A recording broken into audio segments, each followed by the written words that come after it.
Imagine a time of swashbuckling adventure, political intrigue, and unbreakable friendships. This is 17th century France, the world of Alexandre Dumas's masterpiece. The Three Musketeers. Our story begins with a young man from Gascony, D'Artagnan, full of courage and ambition, riding to Paris on a humble horse. His dream? To join the legendary King's Musketeers, the elite guards of King Louis XIII. Upon his arrival, D'Artagnan's fiery temper lands him in trouble almost immediately. In a whirlwind of unfortunate events, he manages to offend three of the most renowned musketeers in all of Paris. First, the noble and mysterious Athos, then the strong and boisterous Porthos, and finally, the elegant and scholarly Aramis. Each challenges him to a duel, all on the same day at the same hour. Talk about a bad first impression. But as D'Artagnan prepares to face Athos, they are interrupted by the guards of the powerful and cunning Cardinal Richelieu, the musketeers' sworn rivals. Instead of fighting each other, D'Artagnan and the Three Musketeers unite against their common enemy. They fight back-to-back, a whirlwind of flashing swords and daring maneuvers. Their victory is swift and spectacular. In that single moment of shared battle, a lifelong bond is forged. All for one, and one for all becomes their cry, and D'Artagnan, though not yet a musketeer, is one of them in spirit. Soon, our four heroes find themselves entangled in a high-stakes affair that could shake the very foundations of the French monarchy. The beautiful Queen Anne of Austria, married to King Louis XIII, is secretly in love with the English Duke of Buckingham. As a token of her affection, she gives him a set of 12 diamond studs, a gift from her husband, the king. Cardinal Richelieu, who despises the queen and seeks to expose her, learns of this secret gift. He devises a wicked plan. He persuades the king to host a grand ball and demand that the queen wear the diamond studs. The cardinal knows she can't, and her disgrace will be public and absolute. He even sends his most dangerous agent to England to ensure the diamonds never return.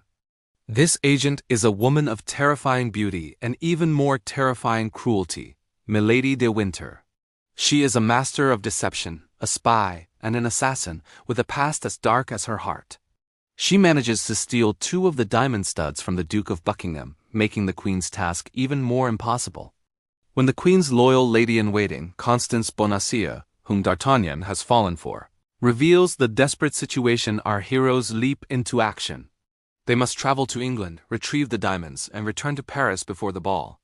It's a race against time, a perilous journey fraught with ambushes and traps set by the cardinal's men.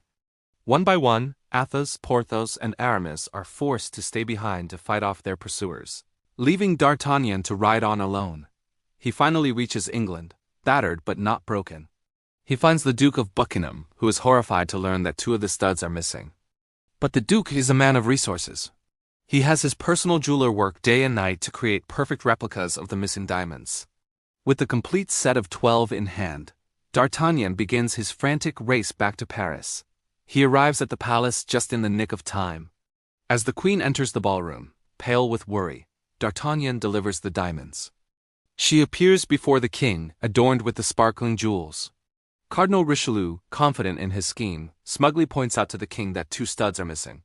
But just then, the queen reveals the full set of 12, foiling the cardinal's plot and saving her honor. D'Artagnan's bravery has saved the day. But their battle is far from over.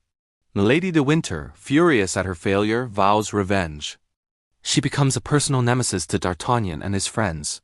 She poisons Constance Bonacieux, breaking D'Artagnan's heart.